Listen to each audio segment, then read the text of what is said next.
사울이 주의 제자들에 대하여 여전히 위협과 살기가 등등하여 대제사장에게 가서 다메섹 여러 회당에 가져갈 공문을 청하니 이는 만일 그 도를 따르는 사람을 만나면 남녀를 막론하고 결박하여 예루살렘으로 잡아오려 함이라.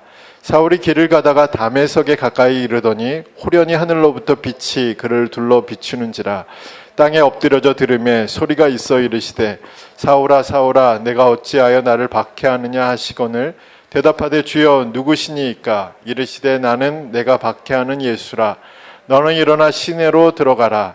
내가 행할 것을 내게 이를 자가 있느니라 하시니 같이 가던 사람들은 소리만 듣고 아무도 보지 못하여 말을 못하고 서 있더라. 사울이 땅에서 일어나 눈을 떴으나 아무것도 보지 못하고 사람의 손에 끌려 다메섹으로 들어가서 사흘 동안 보지 못하고 먹지도 마시지도 아니하니라. 아멘. 자, 오늘은 사울아 사울아라는 제목으로 말씀을 전하겠습니다. 오늘은 사울의 회심이 기록된 본문의 말씀을 가지고 설교를 하기 때문에 사울이 바울로 계명하기 전이었던 상황들을 생각해서 바울이라는 이름 대신에 사울이라는 이름으로 계속 사용하도록 하겠습니다. 그래서 구약의 사울왕하고는 다른 인물인 건 아시죠? 네, 바울이 아닌 사울의 이름으로 오늘 본문 내용들이 진행될 예정입니다. 사울은 교회사뿐만 아니라 세계사 안에서도 크게 이름이 알려진 인물입니다. 역사학자들은 사울을 기독교를 이론적으로 정립한 인물이자 변방의 민족적인 종교를 아시아와 유럽에 퍼뜨린 역사적인 인물로 그렇게 소개하고 있습니다. 이뿐 아니라 사울의 활동을 통해서 각 도시마다 교회가 세워지기 시작했고 또 이를 기반으로 기독교가 성장하게 되고 수많은 박해에도 불구하고 마침내 로마 제국의 국교가 되어서 중세와 서양 문명을 지탱하는 기둥으로 우뚝 서게 만든 인물도 이 바울이라는 이 사울이었다라고 그렇게 말합니다. 그래 한마디로 기독교를 세계화한 인물이 바로 이 사울이라는 얘기이죠. 그래서 사울을 기독교의 부흥을 이끌어낸 인물로서 예수님보다 더 높이 여기는 것이 일반 역사학자들의 주장입니다. 물론 우리는 이런 이들의 주장이 잘못된 것은 잘 알고 있지만 한편으로는 사울이 이루었던 일들을 부정하지는 않습니다. 또한 사울만큼 초기 교회나 그리스도인들에게 큰 영향을 끼친 인물도 없었을 뿐더러 오늘날에도 우리가 가진 성경의 많은 부분이 바로 이 사울이 기록한 성경이기 때문에 우리의 신앙 또 교회의 신앙에 미치는 영향력도 감히 얼마나 된다라고 측정할 수 없을 정도로 큰 일들을 감당했던 인물입니다. 그러나 우리가 잘 아는 대로 사울의 이런 영향력 또 사울의 이런 업적 또 사울이 행했던 모든 일들도 처음부터 그렇게 된 것은 아닙니다. 사울은 처음부터 이런 삶을 살아왔던 것도 아니죠. 오히려 교회와 그리스도인들을 향한 분노와 증오로 가득 차 있던 인물이 바로 사울입니다. 그래서 그 분노와 증오를 삭히지 못한 채 대제사장의 공문을 받았어요. 그리고 그리스도인들이 모여있는 곳에 찾아가서 그들을 강제로 끌어올 수 있는 공문인데 그것이 그 공문을 가지고 어디로 향하고 있냐면 다메섹으로 향하고 있습니다. 그런데 바로 그 길에서 사울은 부활하신 예수님을 만나 회심하게 됩니다. 그러니까 유대교에서 또 기독교로 개종하게 됩니다. 이 사건은 사도행전에서뿐만 아니라 일반 역사 안에서도 매우 중요한 사건이 되죠. 사울이라는 한 사람의 회심으로 인해서 역사가 새로운 방향으로 전개되는 그런 결과를 낳았기 때문에 그렇습니다. 물론 사울 자신은 자신의 회심이나 회심 이후의 삶이 이런 결과를 낳게 될 것이라고 생각하지는 못했습니다. 하지만 하나님이 이 한 사람을 통해서 이 한 사람의 회심을 통해서 수많은 계획을 가지고 계셨고 그리고 수많은 결과들을 생각하셨습니다. 저는 우리의 회심도 동일한 관점에서 볼 필요가 있다라고 생각합니다. 물론 우리는 사울이 아니죠. 또한 사울과 같은 역할을 할 것이라고 감히 상상할 수도 없습니다.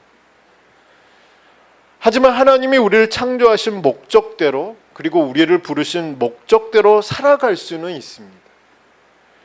또한 5달란트 받은 자는 아닐지라도 착하고 충성된 종으로 살아갈 수 있습니다.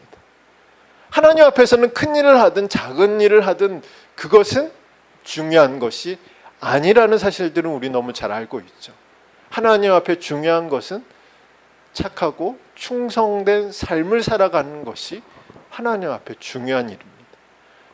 그러니까 이 회심이 바로 우리로 하여금 그런 삶을 살게 만든다는 것이죠. 우리가 이런 생각으로 본문을 살펴본다면 사울의 회심에는 우리가 생각해야 할 주제가 3가지 존재하죠. 3가지의 메시지가 존재합니다. 그 메시지, 그리고 그 3가지 주제를 이 시간 함께 살펴보면서 저와 여러분의 회심에 대해서 다시 한번 점검해 보는 시간이 되기를 바랍니다. 자, 첫 번째는 회심은 개인적인 체험입니다. 자, 3절의 말씀을 다시 한번 읽겠습니다. 3절 같이 읽겠습니다. 사울이 길을 가다가 다메섹에 가까이 이르더니 호련히 하늘로부터 빛이 그를 둘러 비추는지라. 자, 7절의 말씀도 한번 같이 읽겠습니다. 같이 가던 사람들은 소리만 듣고 아무도 보지 못하여 말을 못하고 서 있더라. 자, 사울은 대제사장에게 받은 공문을 들고 다메섹으로 가던 도중에 갑자기 하늘로부터 내리는 빛으로 인해서 넘어지고 말았습니다. 그리고는 사울아, 사울아 라고 자신의 이름을 부르는 음성을 듣게 되죠. 그런데 예수님은 사울에게만 말씀하시고 그와 동행했던 사람들에게는 말씀하지 않으셨습니다. 그래서 그와 동행했던 사람들은 빛을 보긴 보았어도 무슨 빛이었는지 몰랐던 상황이고, 무슨 소리를 듣긴 들었어도 그것이 무슨 의미인지는 알지 못했습니다. 그 빛의 의미, 그 소리의 의미는 사울 자신만 아는 개인적인 체험이었던 것입니다. 우리는 이 부분에서 오해하지 말아야 하는 것은 회심이 개인적인 체험이라고 해서 어떤 것을 보거나 어떤 것을 듣거나 어떤 것을 느껴야 한다는 것을 말하는 것은 아니라는 사실입니다. 사울처럼 이런 특별한 체험이 있을 수도 있고 없을 수도 있습니다. 있다고 해서 특별한 것도 아니고 없다고 해서 초라한 것도 아닙니다. 회심은 개인의 의식과 인식이 바뀌는 것을 말하는 것이기 때문에 강력한 체험에는 뭐가 있냐면 그 체험이 있어야만 그 사람의 의식과 인식이 바뀔 수 있다는 것을 의미하는 것이죠. 그러니까 쉽게 얘기하면 내 의식이나 인식이 너무 강해요. 내 주장이 너무 강해요. 내 생각이 너무 확고해요. 그런 사람들에게는 일반적인 경험, 일반적인 어떤 체험들이 소용이 없을 수도 있다는 거죠. 내 의식이 강하고 인식이 강하고 주관이 뚜렷하고 주장이 확실하면 그만큼 강력한 체험이 필요하다는 이야기를 하는 것이죠. 그래서 어떤 특별한 체험이 있다고 해서 좋은 것도 아니고 없다고 해서 나쁜 것도 아니라는 사실이죠. 체험이 있건 없건 중요한 것은 회심을 통해서 나의 인식과 의식이 바뀌는 그런 경험들이 필요하다는 겁니다. 제가 여기서 회심을 개인적인 체험이라고 제가 말하고 있는 이유는 구원은 집단적인 경험이 아니라는 것을 의미합니다. 개인적인 경험, 개인적인 체험이라는 것을 강조하기 위해서 개인적인 체험이라고 말했다는 것이죠. 쉽게 말하면 내가 예수 믿고 구원받은 것은 개인적인 체험에서 비롯된 것이지 내 부모나 내 가족이나 형제들의 믿음이 나를 구원하는 것은 아니라는 것입니다. 만약 우리 자신이 개인적인 체험 없이 교회를 다니고 있다면 그것은 종교적인 행위를 하는 것이지 구원받은 하나님의 자녀로 신앙생활을 하는 것은 아니라는 것을 제가 말씀드리기 위해서 회심은 개인적인 체험이라고 말씀드리는 겁니다. 자, 우리가 쉽게 오해하는 말씀 중에 사도행전 16장 31절의 말씀이 있습니다. 주 예수를 믿으라, 그리하면 너와 네 집이 구원을 받으리라 라는 말씀이죠. 자, 이 말씀은 한 사람이 믿는다고 해서 나머지 가족들이 자동적으로 그 혜택을 누릴 수 있다는 의미로 오해해서는 안 된다는 사실이죠. 한 사람이 믿으면 그 사람의 믿음으로 인해서 그 가족이 영향을 받아서 구원을 받게 될 가능성이 높아졌다는 의미로 이 말씀이 기록된 겁니다. 그러니까 예수를 믿는 나로 인해서 온 가족이 구원을 받는 게 아니라 내가 믿음으로 인해서 그 영향을 가족들이 받을 수 있고, 그래서 이 가족들이 구원을 받을 가능성이 높아졌다는 의미입니다. 그 증거로 사울은 이 16장 31절 말씀을 한 후에 32절의 말씀을 보면 그 간수의 집에 있는 가족들에게 말씀을 전했습니다. 즉, 간수만 불러놓고 간수에게만 복음을 전하고 간수 당신만 믿으면 온 가족이 구원을 받을 것이다, 그 구원을 인정한 것이 아니라 온 가족들에게 말씀을 전했다는 사실이죠. 그러니까 각 사람이 복음을 믿고 예수님을 믿도록 말씀을 전한 것입니다. 그러므로 우리 구원이 역시 개인적인 체험에서 비롯된 것이어야 하죠. 회심은 각자가 알 수 있습니다. 왜냐하면 회심은 의식의 변화, 인식의 변화를 가져오기 때문에 내가 구원받은 것, 내가 하나님의 자녀가 된 것, 내가 하나님의 백성이 되었다는 것을 이 회심을 통해서 알 수 있다는 사실이죠.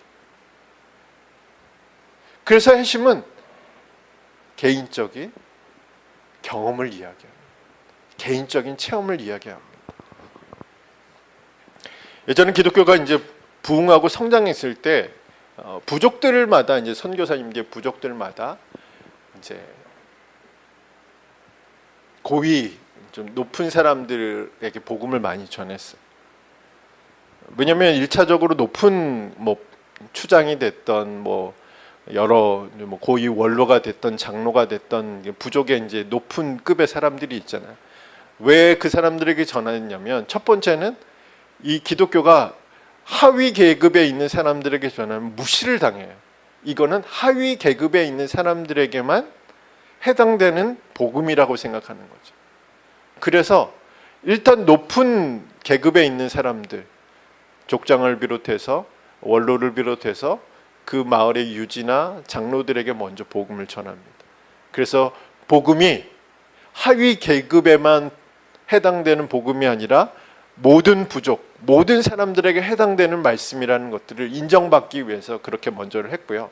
두 번째는 오류를 겪었던 게 뭐냐면 옛날 부족 사회에서는 부족장이 믿으면, 족장이 믿으면 그 마을 전체가 기독교를 전향하는, 그러니까 이 부족원들 중에는 예수님을 안 믿는 사람들이 있잖아요.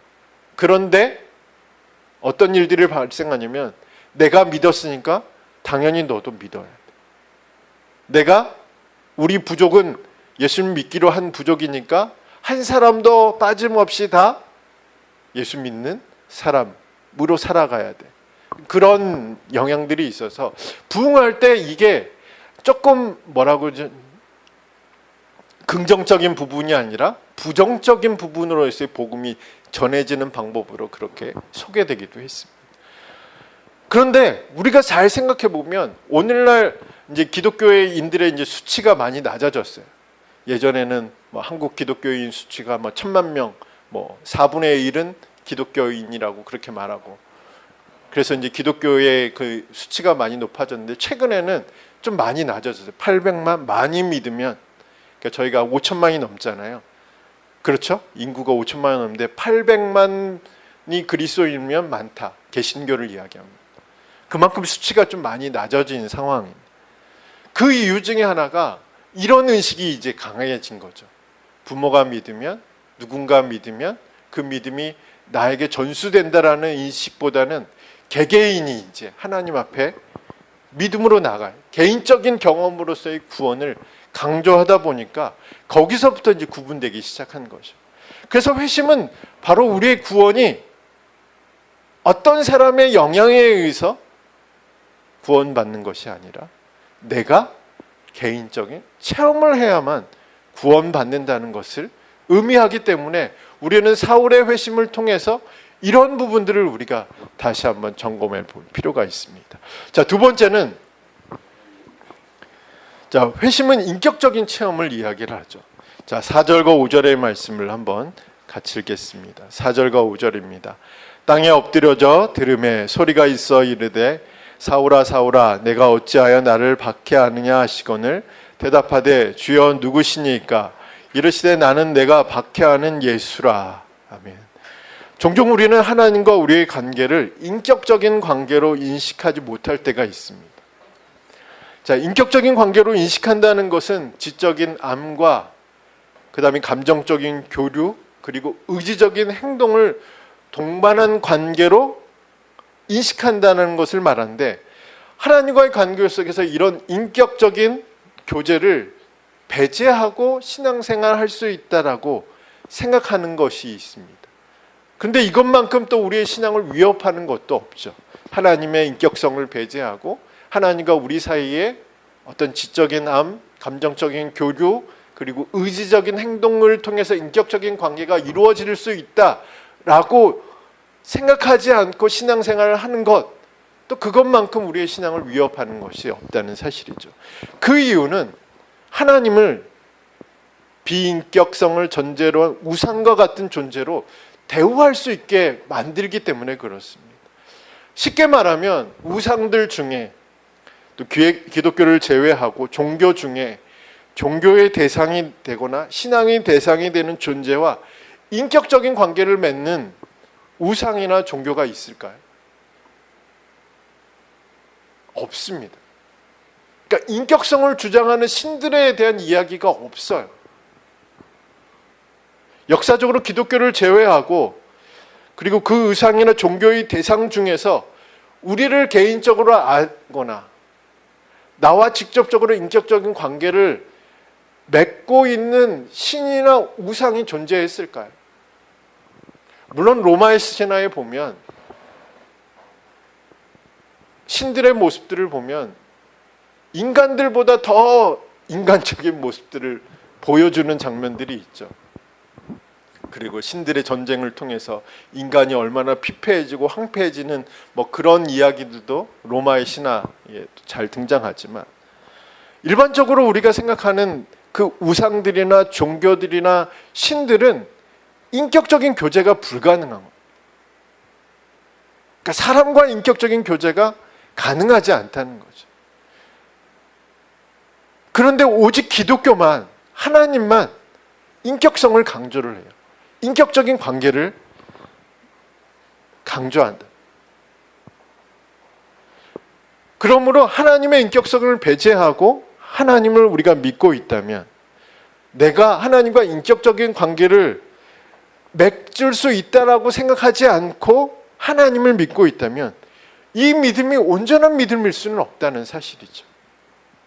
제가 이렇게 길게 하나님과 인격적인 관계에 대해서 언급하고 있는 이유는 회심은 바로 하나님과 인격적인 관계를 형성하는 것을 의미하기 때문에 그렇습니다.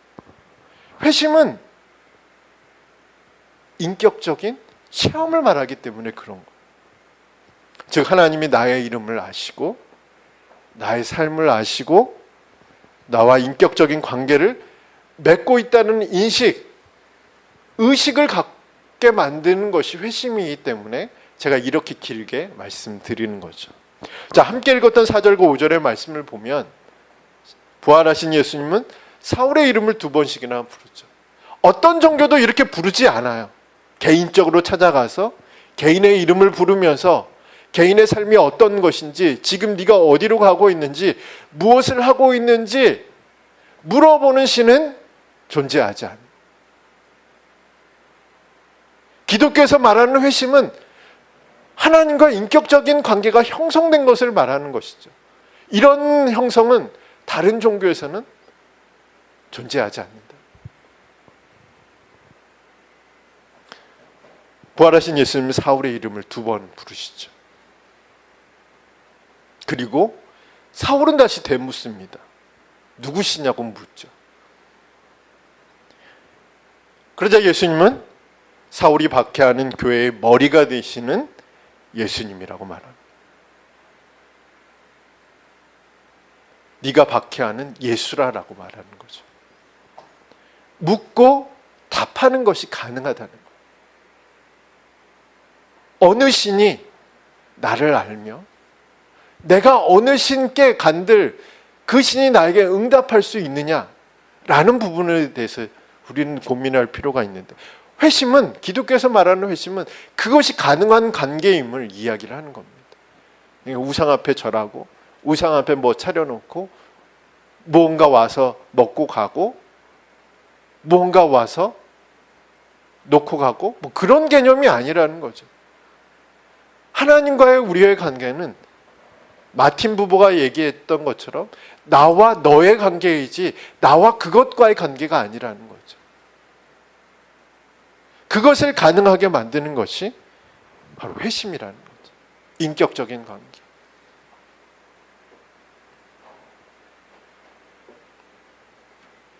하나님은 사울의 이름을 아시는 것처럼 저와 여러분의 이름을 아시는 거예요.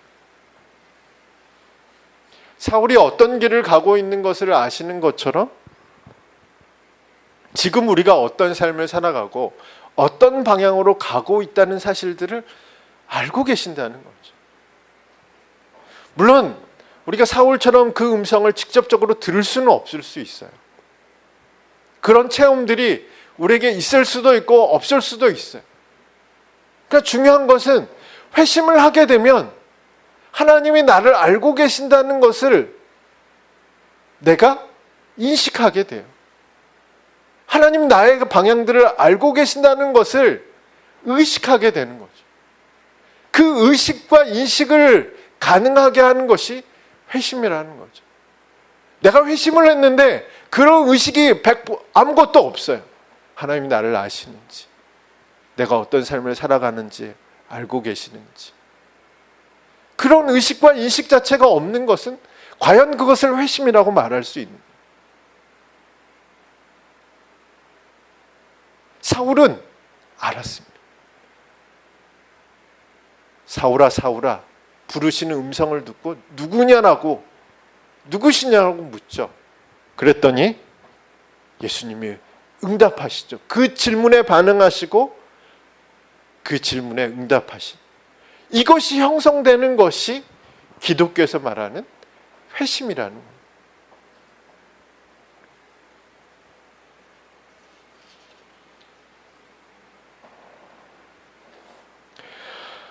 폴 트루니에는 의사임의 목회 상담가인데 작가로도 유명하게 잘 알려진 분이시죠. 제가 이제 신학을 하게 된 이유도 이분의 책을 좀 읽어서였습니다. 2권의 책이 있는데 그 중에 한 권이 바로 이 폴 트루니에가 쓴 모험으로 사는 인생. 예전에도 한번 제가 이 책에 대해서 잠깐 말씀드렸던 것 같은데, 그 외에도 이제 이분이 쓴 책들이 저에게 신앙생활에 많은 도움이 됐었죠. 인생의 사계절이라든지, 죄책감과 은혜, 비밀, 선물, 기독교 심리학, 관련된 그런 책들이 좀 큰 도움을 받았습니다. 제가 이분의 이야기를 하는 이유는 이분은 상담 과정에서 성경을 많이 인용하시는 분으로 유명한 분이십니다. 그리고 심리학과 성경의 균형을 탁월하게 잘 유지하는 분으로 알려졌습니다. 그래서 사람들은 이분이 신학을 전공한 분은 아니시냐, 그렇게 알 정도로 성경에 대해서 너무 잘 알고 계셨던 분이십니다. 그래서 사람들이 이분에게 이렇게 질문했죠. 성경의 말씀을 자주 인용하는 이유에 대해서 묻자 이분이 이렇게 말씀하셨습니다. 이 책은 처음부터 끝까지 대화이며 정확하고 견고하며 연속적인 대화입니다. 하나님이 인간에게 말을 걸어오시고 인간은 하나님의 음성에 귀를 기울여야 하는데 바로 성경을 통해서 하나님과 대화가 가능하다는, 하나님과 인격적인 만남이 가능하다는, 인격적인 교제가 가능하다. 그래서 성경을 인용한다라고 말씀하셨습니다. 그러면서 이제 상담을 받으러 온 사람과 진실한 대화를 가지기 위해서는, 그리고 이 사람과 인격적인 관계를 맺기 위해서는, 그리고 이 사람에게 상담이니까 이제 이 사람의 문제를 해결하기 위해서는 말씀을 통해서 이 사람이 하나님과 인격적인 관계를 맺게 하는 것이 필요하다고 여겼기 때문에 자신의 상담 시간에 성경을 자주 인용한다, 그렇게 말씀하셨습니다. 저는 이분의 글을 읽으면서 다른 것을 다 제쳐놓고 성경은 우리로 하여금 나와 하나님과의 인격적인 관계가 가능하다라고 말하는 거죠. 비록 우리는 사울처럼 직접적으로 그 음성을 듣고 우리가 질문하고 그 질문에 대한 답을 직접적으로 그 소리를 통해서 들을 수는 없지만 성경을 통해서 하나님은 자신의 뜻을 우리에게 보이시고 자신의 생각을 우리에게 말씀하시고 또 우리의 반응을 이끌어내시고 우리 역시 성경을 통해서 하나님과 인격적인 만남이 가능하게 만들고 인격적으로 하나님을 아버지라 부르고 예수님을 나의 주님이라고 부를 수 있는 그런 관계가 성경을 통해서 형성이 가능하다는 것을 보여주는 겁니다. 그것을 가능하게 만든 가장 처음 시작은 회심이라는 거예요. 그 회심의 사건이 나와 하나님과 단절된 관계를 회복시키는 결과를 만들어낸다는 거죠. 그러므로 기독교는 인격적인 만남을 추구하는 종교라고 할 수 있는 거죠. 나와 하나님과의 인격적인 관계가 나를 지으신 분, 나를 부르신 분, 나로 하여금 새로운 삶에 살게 하시는 그 분과 관계 형성이 가능한 분이라는 것. 그것을 가능하게 하는 것이 바로 회심이라는 것. 저는 이번 한 주간 우리의 삶을 되돌아보면서 이런 인식이 우리에게 좀 필요하다고 생각합니다. 그러니까 주일날 교회에만 와서 예배만 드리는 것으로 끝나는 것이 아니라 우리의 삶 속에서 하나님은 나와 인격적인 관계를 맺는, 내가 경연이를 부를 때 가끔 제가 엉뚱한 얘기를 하긴 하지만 경연이를 부를 때 경연이는 나에게 대답하고 가끔 대답 안 할 때도 있지만 무시할 때도 있죠. 이게 가능한 관계가 신앙생활이라는 거죠. 무미건조하게 나와 그것의 관계가 아니라는 것을, 나와 사물과의 관계가 하나님과의 우리의 관계가 아니라는 걸 말씀드리는 거예요. 어떻게 해요? 성경을 통해서, 말씀을 통해서. 자, 세 번째 마지막입니다. 회심은 목적이 있는 체험을 이야기를 하는 겁니다. 자, 조금 우리 성경을 좀 찾아봐야 될 것 같아요. 15절 말씀인데, 자, 사도행전 9장 15절 말씀입니다. 15절 같이 읽겠습니다. 주께서 이르시되 가라, 이 사람은 내 이름을 이방인과 임금들과 이스라엘 자손들에게 전하기 위하여 택한 나의 그릇이라. 아멘. 자, 15절의 말씀은 아나니아가 왜 사울에게 가야 하는지에 대해서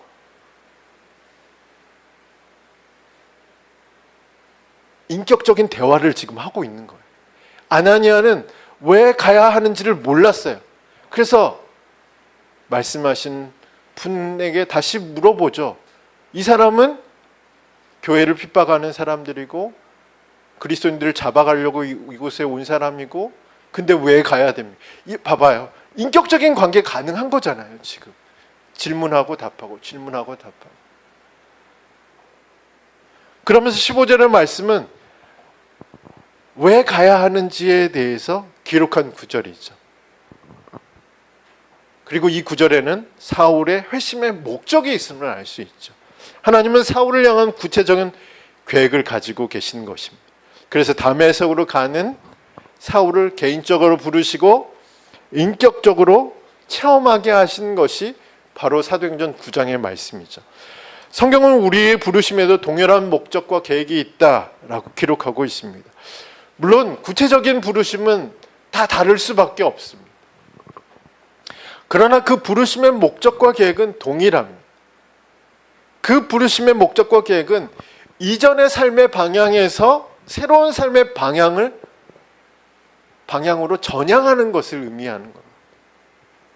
우리가 잘 아는 대로 사울의 방향은 교회를 박해하고 또 그리스도인들을 결박하기 위해서 결박해서 예루살렘을 끌고 가는 것이죠. 그는 그 일을 열심히 했고 240km나 되는 거리를 한 걸음에 달려가서 어떻게 하면 교회를 핍박하고 어떻게 하면 그리스도인들을 잡아갈 수 있을까 고심했던 사람이죠. 그런데 그가 회심한 후에 삶의 방향이 새로운 삶의 방향으로 바뀌기 시작했습니다. 이전의 삶의 목적과 계획은 새로운 삶의 목적과 계획으로 바뀌기 시작했죠. 로마서 14장 7절에서 9절은 사울의 회심이 어떤 의미인지를 잘 보여주고 있는 기록인데, 자, 한번 찾아볼까요? 네, 시간이 좀 많이 갔지만, 자, 로마서 14장 7절에서 9절입니다. 자, 한번 같이 읽겠습니다. 네. 14장 7절에서 9절입니다. 시작. 우리 중에 누구든지 자기를 위하여 사는 자가 없고 자기를 위하여 죽는 자도 없도다. 우리가 살아도 주를 위하여 살고 죽어도 주를 위하여 죽나니 그러므로 사나 죽으나 우리가 주의 것이로다. 이를 위하여 그리스도께서 죽었다가 다시 살아나셨으니 곧 죽은 자와 산 자의 주가 되려 하심이라. 자, 이 말씀을 회심한 이들은 새로운 삶의 목적과 계획 가운데 살아가는 것임을 분명하게 보여주는 말씀이죠. 동시에 모든 그리스도인의 삶의 목적과 계획을 다시금 정비할 수 있도록 만드는 말씀입니다. 이 말씀은 회심을 체험한 이들의 고백이자 회심을 체험한 이들의 삶의 변화를 이야기를 하는 겁니다. 즉 회심을 경험하면 이전의 삶의 목적과 계획대로 살아갈 수가 없습니다. 물론 잠깐 흔들릴 수 있고 타성에 젖어 살아갈 수 있지만 이전과 같은 삶은 불가능하죠. 왜냐하면 우리 안에 새로운 본성이 들어섰기 때문에.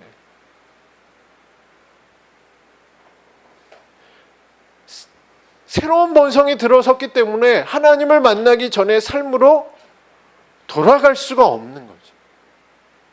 왜냐하면 삶의 목적과 계획이 바뀌었기 때문에 그렇습니다. 오늘 우리의 삶은 어떤지 잘 살펴볼 필요가 있어요. 회심을 경험했다고 했는데 삶의 방향은 바뀌지 않았어요. 회심을 경험했다고 주장은 하는데 삶의 계획은 똑같아요.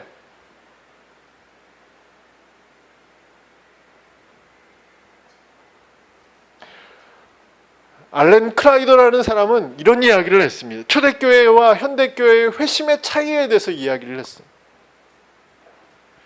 초대교회 당시에는 한 사람이 예수를 믿고 침례를 받으면 그것은 단지 종교를 갖는 것을 의미하는 것은 아니었다는 것을, 죽음에 대한 각오를 의미한다고 이야기를 했습니다. 오늘날은 그렇지 않다는 얘기죠. 회심하면 내가 기독교를 가졌어, 내가 교회에 다녀, 이걸로 끝나는 것은 초대교회의 회심과 전혀 반대의 모습을 이야기한다라고 말했습니다. 보네포 목사님은 예수님께서 당신을 부르신 것은 죽으라고 부르신 것이다, 좀 과격한 말씀을 하셨는데 무엇에 대한 죽음일까요? 물리적인 죽음일까요? 육체적인 죽음일까요? 아니죠. 이전의 삶의 방향과 계획에서의 죽음인 거죠. 새로운 삶의 방향과 목적대로 계획대로 살아가는 삶을 추구하라는 이야기죠. 회심에는 목적이 있습니다. 방향이 있다라는 거죠. 계획이 있다라는 얘기입니다. 그것을 발견한 사람들이 바로 회심한 사람들이에요. 오늘 좀 어려운 이야기들을 좀 많이 했어요. 근데 중요한 것은 다시 한번 우리가 회심한, 우리가 경험한 구원에 대해서 다시 한번 점검할 필요가 있어서 이 말씀을 드리는 거예요. 회심은 개인적인 겁니다. 구원은 개인적인 구원입니다. 집단적인 구원이라는 개념은 성경 안에서 존재할 수 없는 거죠. 누군가의 믿음이 우리를 구원하는 게 아니라 나의 믿음이 나를 구원하는 거예요.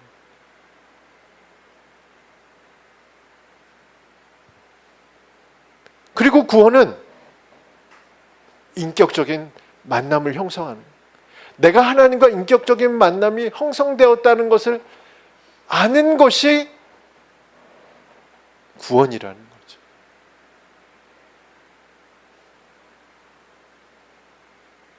그리고 구원은 목적이 있습니다. 로마서 14장 7절에서 9절의 말씀처럼 이제는 나를 위해서 살아가는 것이 아니라 그리스도께서 죽었다가 다시 살아나셨으니 곧 죽은 자와 산 자의 주가 되시는 예수님을 위해서 살아가는, 구체적인 부르심은 다 다를 수 있어요. 삶의 모습도 다를 수 있어요. 근데 삶의 방향과 목적은 그리스도를 위해서 살아가는 거예요. 자신을 위해서 죽으셨다고 부활하신 분을 위해서 살아가는 것이 회심한 사람들의 삶의 모습이라는 거예요.